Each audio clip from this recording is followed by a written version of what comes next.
but Rachel, over to you.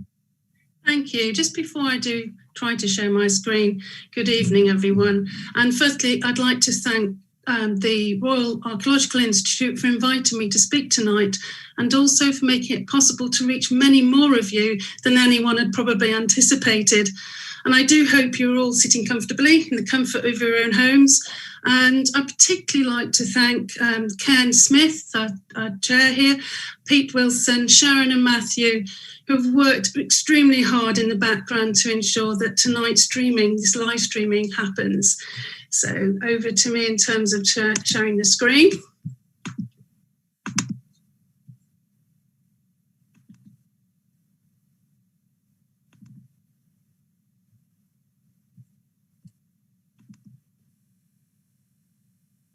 There we go. Okay, let's just go back one slide there. So you will have a copy of this on the copy on YouTube. So there's my address there, should you have any questions. So the title tonight of the talk is Legend, Lordship, and I should say Ladyship as well, and Landscape, Understanding the Queen's Gate, Caernarfon Castle, Gwynedd in North Wales. So just a little bit of background, firstly, of how I got to where I did with this article. To give you a little bit of context, it was about 3 years ago that I sat on top of that hill you can see to the top left of the slide called Hill, the Toot Hill. And that's a pub sign, that's a pub that's hidden behind that hill to the north of the hill. You can see to the fore of the hill the buildings there, which is to the south, thereabouts of that hill. And again, in front of that, you can see from that hill, you can see in the bottom of the slide what the castle, Caernarfon Castle. To the left of that image, you can see the Queen's Gate, and that's the subject of tonight's talk.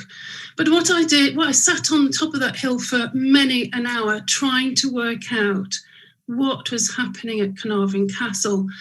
And in particular, as regards the Queen's Gate, what was it looking out towards? It's looking out to a number of modern buildings today, but what was it there for? Why there?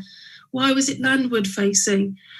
And as a result of that, I came up with this theory, and I welcome any thoughts on it via my email address afterwards. So just to give you an idea of the location there of Caernarfon, I'm sure most of you are aware, but to give you a bit of context there, much academic attention has been given to Edward I, who reigned between 1239 and 1307, his late 13th century to early 14th century castle at Caernarfon in Gwynedd, North Wales. This paper proposes a further layer of interpretation, arguing for a thus far uninterpreted symbolic and physical link between the Roman fort of Segontium at Caernarfon and the architectural style and accommodation of the Edwardian palatial fortress. The results of fresh examination point to a more complete interpretation of the intended message for King Edward's and Queen Eleanor de Castile's new-built castle, situated within an inherited, elite, and culturally significant Welsh landscape. So back to that slide that I could see from the top of a Toot Hill. A Toot Hill, by the way, means watchtower hill. So a generally under-researched subject in castle studies is equally recognised, the consideration of elite women and their role or otherwise in the shaping of the practical and symbolic architectural and residential function of castles and their designed landscapes. As you've just heard, the full version of this paper was published late last year, 2019, in the Archaeological Comprehensive Journal. My article focuses on Queen Eleanor and her likely contributory role in the creation of architecture and accommodation at Caernarfon Castle, as well as its designed landscape. Due to time constraints tonight, however, I'll just be looking tonight, taking a brief look at this contributory role in respect of the Queen's Gate at Caernarfon Castle only. So again, that's the gate that you can just about make out the archway there to the left of the image. A necessarily multi-period, multidisciplinary and wider comparative architectural and landscape research approach has been taken, the results of which indicate that Queen Eleanor and King Edward likely intended to actively play out and replicate the lives, architecture and landscapes of the subjects of a Middle Welsh tale, probably written in the latter half of the 12th century. This legend is the Dream of Macsen Wledig, about the equally legendary Imperial Roman Emperor Macsen Wledig and his British or Welsh born Queen, Ellen, which is based partly on fact. So I'm going to, particularly for the benefit of those whose screens are slightly obscured by this slide, I'll be reading you out sections of the Dream of Macsen Wledig, which I shall now call the Dream.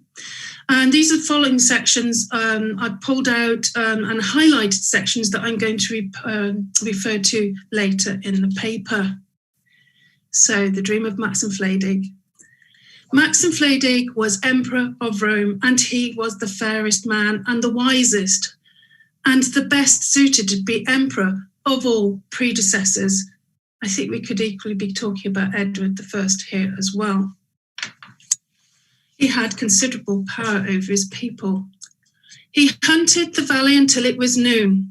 It was not so much for the pleasure of hunting that the emperor hunted for that length of time, but because he had been made a man of such high rank that he was lord over all those kings. So this is really emphasising Macsen's power, and arguably later Edward's too.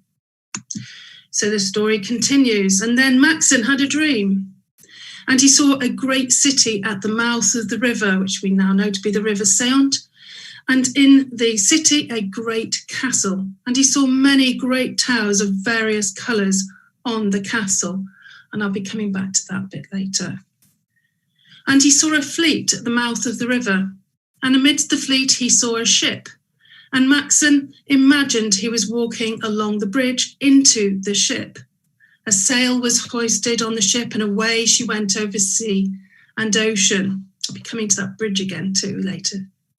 And I'll continue with the story. So Macsen saw how he came to an island. And here we get a good description of the landscape of Caernarfon. He could see valleys and steeps and towering rocks and a harsh, rugged terrain. And from there he saw in the sea, facing that rugged land, an island of Mon, Anglesey. And they crossed the island until they saw Aruri, which is Snowdon, and they saw Abersaint, which is Caernarfon. And between him and that island, he saw a country whose plain was the length of its sea. So clearly this is the north coast of Gwynedd of North Wales. Its mountain the length of its woodland. And from that mountain he saw a river. And at the river mouth he could see a great castle, the fairest that mortal had ever seen.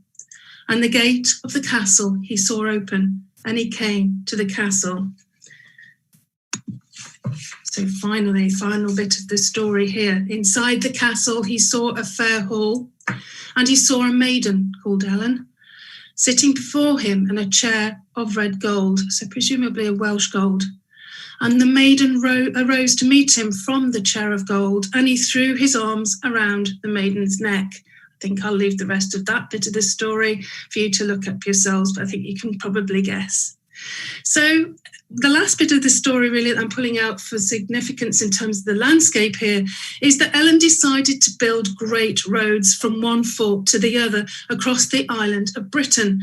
Because of that, and apologise for my Welsh pronunciation, they are called Ellen, Llithog, Ellen of the Ways.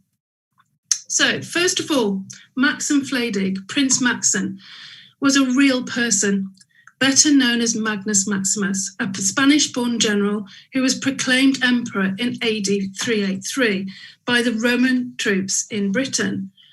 The memory of his legendary wife, Ellen of the Ways, and she's sometimes called Ellen of the Legions, has persisted in many stretches of Roman roads in Wales, such as St Helen, Ellen's Road. Now, the castle that's mentioned in Macsen the Dream, at the mouth of the river Seont, Afon Seont, was possibly the Roman fort of Segontium, which I've got an image of here for you, whose extensive banded masonry remains can still be seen on the southeastern outskirts of Caernarfon. It was occupied on and off from about AD 77 until about AD 350. Now, the adjacent Mother Church of Caernarfon, with some evidence of 14th century masonry, was supposedly founded in the 5th century. Notably dedicated to St. Peblig or Publicius, and Peblig was reputed to have been one of Maximus's and Ellen's sons. St. Peblig's was built close to the Roman cemetery and on the site of a Roman Mithraic temple destroyed in the 4th century. Now, I appreciate that I'm probably exaggerating slightly here, but just to give you an idea of a Mithraic temple, an extreme example here just to give you a little bit of background. According to Nennius, a Welsh scholar writing in about AD 800, the tomb of Emperor Constantine, son of Constantine the Great, and grandfather of King Arthur, was at Caernarfon. This gives yet higher legendary status to the old fort of Segontium. The Norman Earl Hugh of Chester built a castle at Caernarfon on or below the present site of Edward I's 13th century castle in about 1090. So here we have what we believe Earl of Chester's castle might well have looked like, a typical motte-and-bailey, and the motte there being the mound with the Lord's Keep donjon on the top, with usually a kidney-shaped enclosure of the bailey, with a gateway there you can see to the left, and a bank and ditch surrounding that for defensive purposes. So this would be a typical motte-and-bailey structure. We believe that Earl Hugh's motte-and-bailey castle might well have looked like this, no longer extant except for part of the motte, which we'll see soon. So notably, the late 12th century Welsh text of the life of Gruffydd ap Cynan described Hugh's castle as within the old city of the Emperor of Constantine, son of Constance the Great. And this might explain why at Caernarfon, St. Helen or St. Helena, mother of Constantine the Great, is often confounded with our Ellen of the Dream fame. So, the legends of an imperial past, the glamour of Maximus the Prince, Helen of the Legions, and Constantine the Great, and perhaps his mother too, St. Helen or St. Helena, all continued to pervade both the ruined fort and the 11th century Norman castle. Shortly after King Edward I's arrival at Caernarfon in May 1283, having just completed the conquest of Wales, the ancient tales were triumphantly vindicated by the discovery of a Roman tomb there, reported by a number of chroniclers to have been that of Constantine. So we've got his statue there outside York Minster. And all these chroniclers agreed that the tomb was honourably reburied in the nearby church of St. Peblig by the Roman fort. Now, we might never know whose body it really was, but what matters is that King Edward apparently believed he had found confirmation of Caernarfon's imperial past.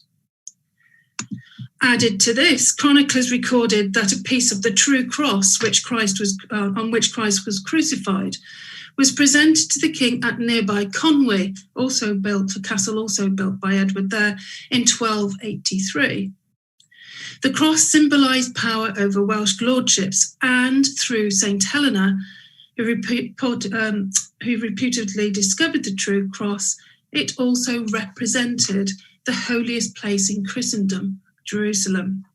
Indeed, in Britain, Ellen worked assiduously on behalf of the Christian church in Britain, and we know that Queen Eleanor was comparably assiduous. What is more, Edward received the crown of the once famous King Arthur, which may have been given to him actually at Caernarfon. Both Edward and Queen Eleanor were fascinated by the tales of Arthur and were no doubt aware of the Welsh tale of the dream. Indeed, Eleanor's elder brother Alfonso X of Castile in Spain refers to Arthur, Merlin and Tristan in his Galician Portuguese poems, and Edward celebrated his Welsh victories with a tournament of a round table at Nevin, close to Caernarfon on the Llyn Peninsula, a place with long Arthurian associations, where a book of Merlin's prophecies had supposedly been found a century beforehand. I'll be coming back to Nevin very quickly later on in the paper. And so Edward, and I believe Eleanor with him, designed an imperial castle and walled town at Caernarfon with the engineering assistance of James of St. George, a fortress palace which recalled the mighty strongholds of ancient Rome and embodied the dream of the Emperor Maximus. Caernarfon Castle has 11 great towers in polygonal form with few architectural precedents in medieval England and indeed Wales. And you can see here of the model, which is currently on display in the castle, of dating to the end of the 13th century, beginning of the 14th century. And you can see quite clearly here that Caernarfon Castle and its town is built almost on an island, perhaps also reflecting the Arthurian legends of the Isle of Avalon, perhaps. But carrying on, and like any other medieval fortress in Britain, Caernarfon Castle has towers and walls decorated with broad horizontal bands of contrasting coloured masonry, similar to Constantinople, Constantine the Great's own city. But the influence likely came direct from the extant remains of Segontium, and thus represented, as Abigail Wheatley described it, a material transfer with imperial significance. This now widely interpreted intention to display Edward's inherited Roman imperial power at Caernarfon through the unique grandeur of his new castle's elaborate and symbolic architecture is not new. Yet this interpretation of castle as theatre, as the late Charles Coulson described it back in 2016, has been largely limited to the town and the castle to date. By more thoroughly investigating the connection between the legend of the dream, the lady, that is both Eleanor and Ellen, shown here, and the layers of landscape within the castle was cited, the likely purpose of the Queen's Gate can be better understood. The link I'm pursuing in this paper is that of Ellen of the Dream, shown to the right here, although, as I've already mentioned, she can be conflated with Saint Helen or Helena, and Queen Eleanor of the late 13th century, to the left of the slide there. I don't think it's any coincidence that Eleanor is Ellen's namesake. The castle, including the Queen's Gate, was never finished, but a steady working of a fixed plan is implied by contemporary building accounts. The Queen's Gate did not take this name until sometime after the 18th century, which is an important point to remember, and thus might not have been intended to have been specifically linked to Queen Eleanor at all.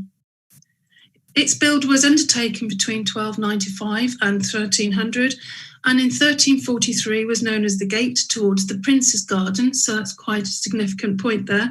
And in 1620s, the Turmoil, and again in 1769, as the Green Gate Tower, and we'll come across that name of Green again later. Now, the Queen's Gate has a high outer arch of 5 orders, and it frames the entrance, captures the attention and directs the eye down towards the deeply recessed gate. The level of the gate passage is dictated, and that's quite, as you can see, is high, is dictated by the earlier motte, which itself may have been on or adjacent to the important site of a Welsh residence or llys and its complex of the mid-12th to mid-13th centuries. And you can see, I think, to the image there, to the immediate left of the gate, you can just make out, I think, that mound, the original mound, of the motte-and-bailey castle of the 1090s. The gate's central passage and drawbridge pit are flanked by two unfinished polygonal towers. And yet, the unique architecture of the Queen's Gate at Caernarfon Castle, along with its unusual siting within the overall castle and associated town complex, is generally brushed aside as simply being different in style to the King's Gate. And I have to say, I didn't deliberately make this slide look greyer and less interesting than the Queen's Gate, but you can see, you get an idea of how much more elaborate the King's Gate is, facing the north of the castle towards the town itself, the grand entrance to the general visitor. It's argued with the statue there of Edward II up on the upper story, behind which is the chapel, the larger or more ornate windows of the chapel to the castle. The standard conclusion as to the Queen's Gate's purpose is brief. Its more austere architecture probably intended, it is said, to provide private as opposed to public access from the riverine and maritime transport. We now need to look at this closer. What is notable about the Queen's Gate, as I've already said, is its great height and its banded masonry. In the absence of prior consideration, I would argue that the design and influence on the Queen's Gate's unique build is a blend of Roman, Castilian, and ecclesiastical architecture. Its high multi-ordered arch has been likened to Tunbridge and Dover castles and resembles the late 12th century front at Tewkesbury Abbey. It is perhaps more notable that the simplicity of the Queen's Gate's monumental architecture can often be found in 13th and 14th century Castilian defensive structures and churches, given that Eleanor hailed from Castile. Striking examples are the main gate of Puerta do Alcázar of a villa town walls shown here, and particularly, I think, the 12th to 14th century market wall gate at Almazan in Castile. And I think this theory would benefit from further research. Now, this would suggest that the Queen's Gate has Eleanor de Castile's name all over it. However, there's a further important consideration and new interpretation suggesting the intended representation of Edward's very masculine power. The gate has all the appearance, I think, of Constantine's triumphal arch in Rome, built in AD 312 in victorious celebration of the victory over Maxentius. This triumphal arch notably straddled a road, just as I'm arguing here for the Queen's Gate. Now, I've got a couple of maps to share with you today, and what I will say is that they're extremely detailed, and my article, I do hope, explains them in full. What I'm going to do today is to explain each slide and highlight the areas that I'm referring to, so please don't worry too much about the detail for the purpose of tonight's talk. I've highlighted there in a ring the Queen's Gate. It's number 8 on the plan of the castle. And you can see the castle there with the motte of the 1090 or thereabouts, motte-and-bailey. And you can make out, I think, to the right of the Queen's Gate highlighted there is the Prince's Garden. I'll be talking about the naming of that garden in a moment. But you can perhaps also make out the fact that that area of the Prince's Garden, and in fact the extended area, does look a little kidney-shaped, and it's believed that that could have been the site of the previous bailey of the 1090s castle. To the south of the castle, we've got the River Seont there, which was mentioned in the dream, and the general access, it's believed, to the Queen's Gate via the maritime and riverine access to the Queen's Gate. North of the King's Gate, which is at number 1 there on the plan, you can see the outline in black of the town walls and the grid plan there of the streets. And to the east or to the right of the image, you can maybe just make out River Cadnant. This is no longer extant, but it was an important part of the landscape. And you can just make out, I think, the leats that run off the Cadnant into the Millpool. And I'll also be arguing for the importance of these leats for the garden feature as well. So we have here on this slide the Queen's Gate, the position of the Queen's Gate. We now know that the Queen's landscape context was not purely utilitarian, but also involved the social zoning of landscape manipulation. And through fresh research and interpretation, this paper aims to show that the Queen's Gate, ringed in red, was designed and built as an exclusively private entrance into the new Edwardian castle, but also more specifically to mark and overlook what was already by then an ancient routeway, taking its starting point from the Roman fort of Segontium and Caernarfon's mother church of St. Peblig, half a mile, less than 1,000 metres away. This was to become Edward's and Eleanor's late 13th century processional way, I argue, the routeway taking the private royal party and its privileged guests through a designed landscape of both inherited and newly created elite power.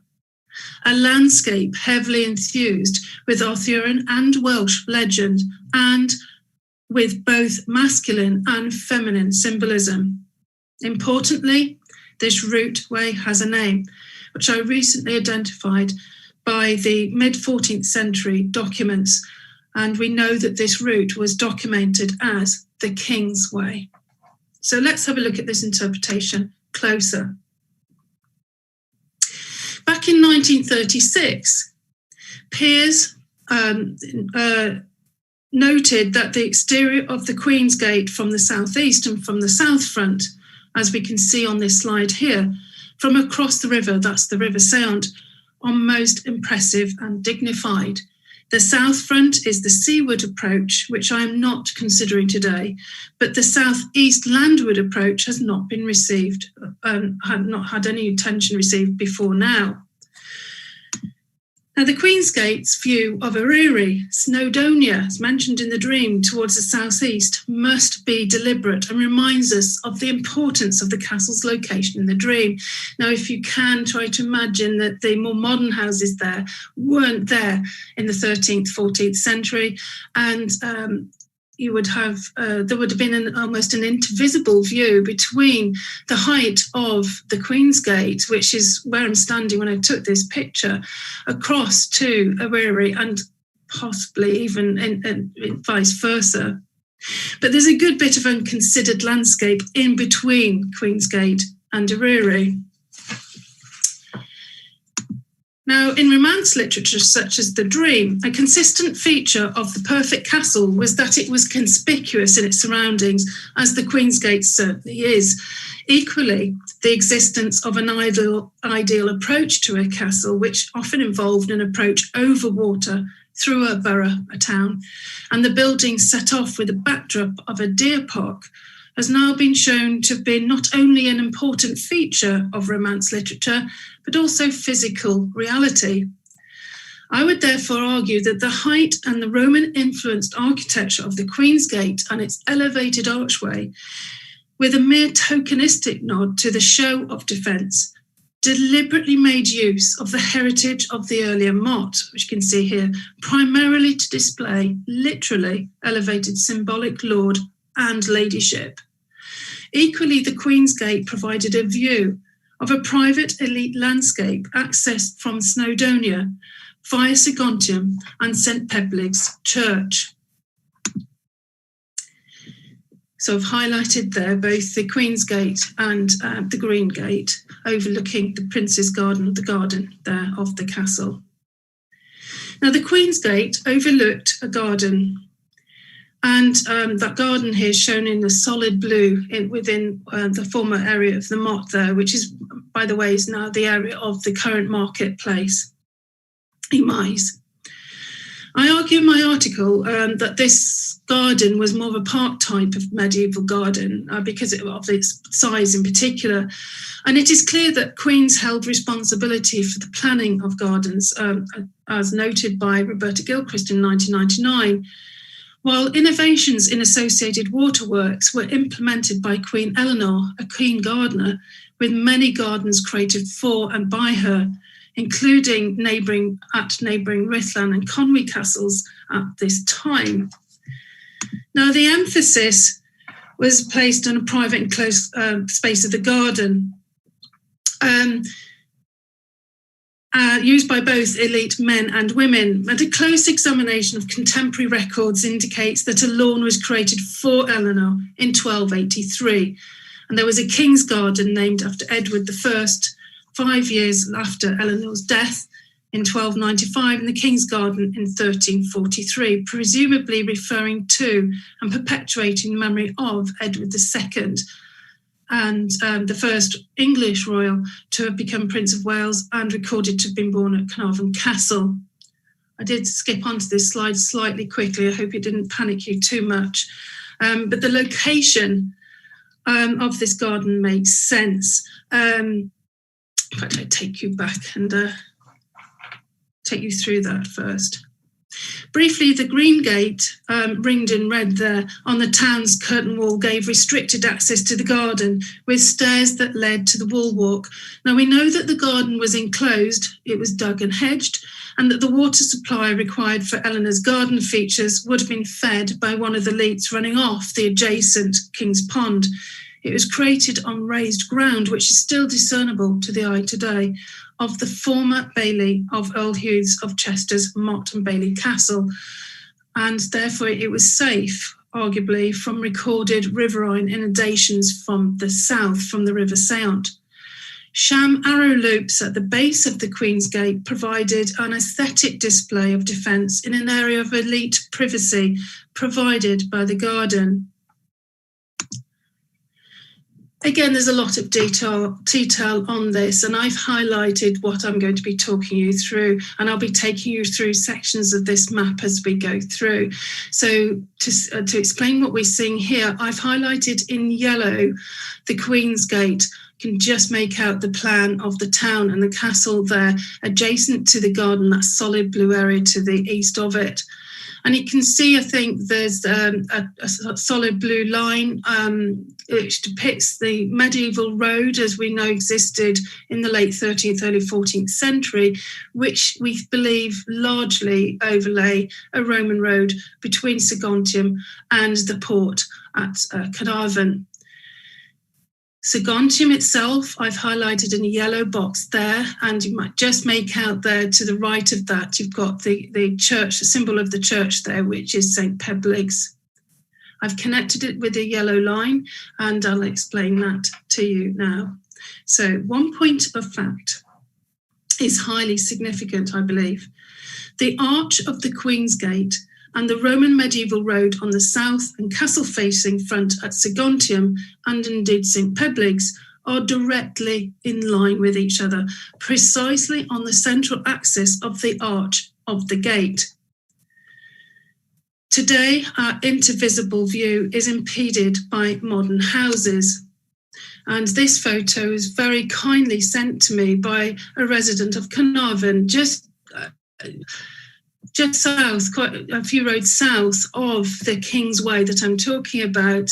It's not quite in the same place. And he took this very kindly for me, standing on the top of his toilet, with his camera positioned through the window. I'd love to credit him. Unfortunately, the email that the picture arrived with was destroyed, not by me, I should say.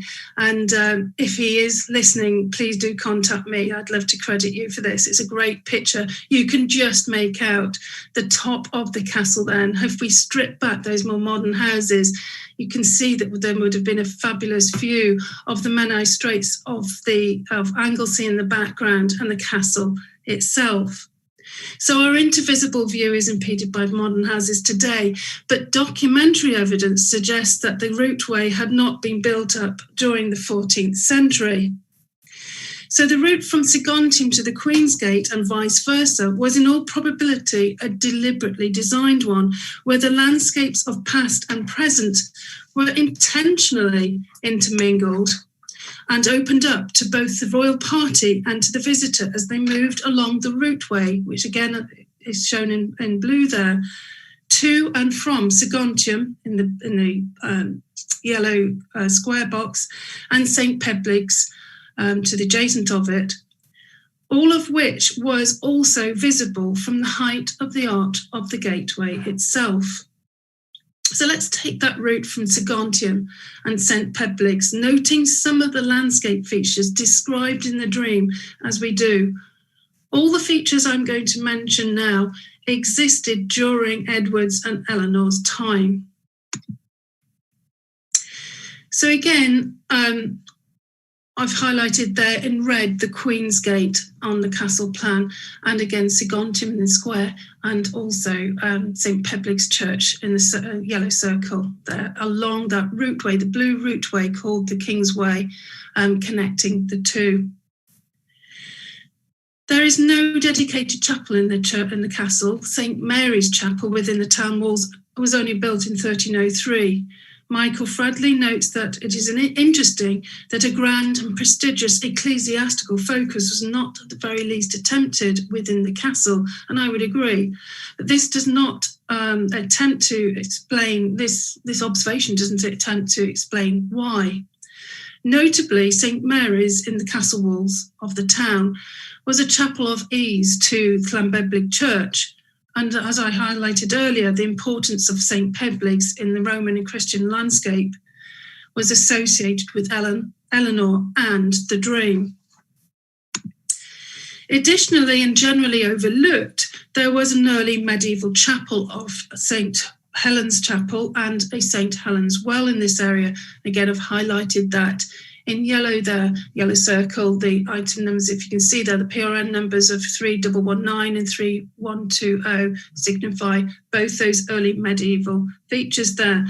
And these two, St. Helen's Chapel and St. Helen's Well in this area, are in a landscape today littered with Helen, place and road names, which may well be later rather than contemporary attributions, just as we know that the naming of the Queen's Gate did not occur before the 18th century. But before we leave this area of Segontium and move further forward on our routeway, there is a mid-14th, it's worth pointing out that I've located a mid-14th century document dating to 1353, which mentions a feature in the landscape just north of Kevin Hendry Farm, which is just north of Segontium fort itself, called Le Round Table, possibly Anglo-Norman, certainly French, but meaning the round table. Now, the 18th century tithe map and award for Caernarfon indicates a field of this name in the 19th century to the north of Segontium. We might have discovered a newly identified Edward's Round Table here to match the one I previously mentioned, which had been created at Nevin. But there is no further evidence to support my wishful thinking, other than I did locate another round table field, not in French this time, but on the island of Anglesey, adjacent to a church. And we certainly cannot make any conclusions from these two bits of tenuous evidence, really. What can be said, however, is that Edward and Eleanor were very aware of the romantic significance of Segontium and its landscape. But let's go on. As we proceed towards the Queen's Gate, along King's Way, along that blue routeway, the Edwardian royal party would have been aware of the highly visible Roman remains of Henwelio, a 3rd century storage depot and Roman quayside, still extant to some extent in today's landscape.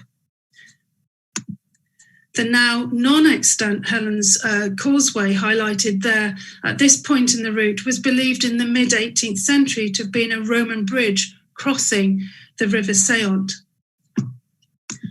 And across from Henwelio is Coed Helen, and the oval yellow symbol there is highlighting that area. Coed Helen, Helen's Wood, was clearly visible from the route, as it is on an east-facing hill. Notably, Thomas Pennant in 1781 tells us that Helen's Wood was then called Peblig, Welsh for Peblig's lands. I suggest that Helen's Wood was the area of the likely, albeit unrecorded, Edwardian part to the castle. Hunts were often elaborately planned and staged activities involving the hundreds of men and women, and we know that Eleanor had a particular fondness of hunting. This image here shows Coed Helen in the background. That image that I could see that from Toot Hill, when I was looking at this landscape from up there for so long. Parks were emblematic of noble rank and hospitality, as indeed we've seen in the dream, providing romantic castle across water backdrops, such as we've got here at Caernarfon. And just to explain there that the castle we can see there is between that and Coed Helen is the River Seont. Further Roman ruins have been noted across from Henwalio and Coed Helen, as well as medieval fish weirs, commonly placed in parkland landscapes. And interestingly, I think Helen's Hill, Coed Helen, became an 18th century house and park with summer house and is a public park today.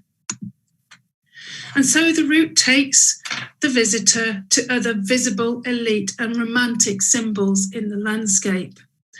And I've got highlighted here these features that I'm going to describe now. But again, you can see that I'm at the garden of the castle, I'm at the mill pond, I'm at the leats of the River Cadnant there, no longer extant, and a conjunction of a number of roads. So again, briefly, on the right of the Queen's Gate, there is the King's Pool, built in 1285, the New Mill, built in 1304 to 05, a stone bridge to the east gate of the town, built in 1301, a dam built in 1305. Religious symbolism was associated with water and also associated with feminine, and was inevitably linked to the Virgin. And we are told in the King's works about the building of a swan's nest in 1305 on the King's Pond. At the same time, it was dammed. The swan associated with the late 11th century Arthurian epic Parsifal, the Welsh Swan Knight. Sailors thought the swan protected against shipwreck, and the swan, of course, also symbolised the purity of the Virgin. At this point, the royal party and visitor is guided away from the newly created, at that time, dog-legged, more public road, that's Bridge Street today, going off to the New Borough and Kingsgate to the right, and the party accessed instead the garden below Queen's Gate, which we've already mentioned there. So again, we've got the Queen's Gate highlighted in red there, and the possible still extant gatehouse to the Bailey of the 1090s dated Bailey there of the castle. So the access then was instead to the garden between below Queensgate, possibly via the still extant gatehouse to the former Bailey. The quayside to the west of the enclosed garden, you can see that to the south of the castle plan there, the quay, might have been the site of the horses' stables recorded as having been blown down in a great storm in 1300. Although there is no evidence that access to the Queensgate from the former Bailey had been built, it is interpreted that the Queensgate had been reached originally by a great stone-built ramp, and therefore was perhaps the intended bridge to the ship mentioned in the dream. So to summarise, research approaches to date have been predominantly architectural and largely limited to Caernarfon Castle and its post-1283 landscape. But surprisingly little consideration has been given to the role of Queen Eleanor de Castile in both the design of the castle, its accommodation, and its wider landscape beyond the town. This paper provides an interpretation for the combination of architecture and elite design landscape of the Queen's Gate. And I've aimed to show that it was not only the imperial nature of Caernarfon's castle's architecture that was the ultimate symbol of Edward's legitimacy through continuity, as traditionally interpreted, but also the Queen's Gate and its specifically designed landscape of theatrical approach. This elite processional way, which is called the King's Way, from Ellen of the Ways at Segontium and St. Peblig's to Eleanor's garden below the Queen's Gate at the castle, from Segontium Fort to the Queen's Gate itself, from Mother Church to ecclesiastical gateway architecture, from legend to theatre, fused the realms, the dreams, and the elite characters of an imperial and Welsh legendary past into the presence of a new dramatic royal castle at Caernarfon. Thank you.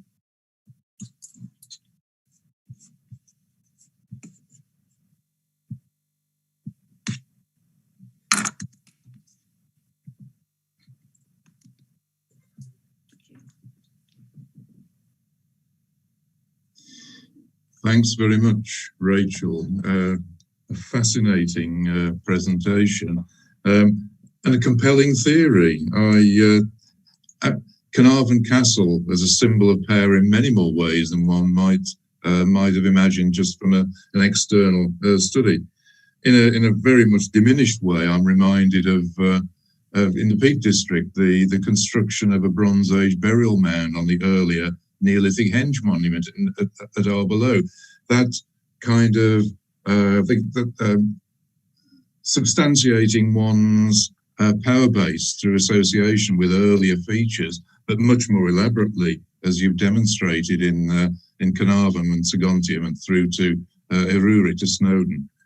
Excellent stuff. I would remind people that if they wish to delve deeper into Rachel's hypothesis, then publication in Archaeological Cambrensis at the end of 2019 is the journal to go to. But before we finish, I would like to thank Matthew in particular for facilitating this evening's presentation at such short notice, to apologise to anyone who felt there were any shortcomings, but we've had to learn very quickly in the last 36 hours, which seems like a long time, but trust me, it isn't. I'd also like to thank Pete and Sharon for their input, and I would like to think that we can promise, I hope, that if and when we have to present the next suite of lectures in this way, that they'll be a little bit more sophisticated. We may well be able to enable questions to be asked of Rachel, of the presenter in the subsequent suite of lectures. Finally then, Rachel, thank you very much indeed. Thank you for approaching the presentation with such goodwill and enthusiasm, and making sure that the new medium didn't defeat us. I thought it was really a really successful presentation, so thank you very much indeed. And without further ado, I wish everyone who has been watching Godspeed, as they say, and keep safe, and thank you for engaging. And if you really want to, you'll be able to pick it up on our website in due course, and you can repeat the experience if you really did enjoy it, as I hope you did. So Rachel, thank you very much indeed. Thank you, Matthew, and thank everyone else. Thank you all. Thank you.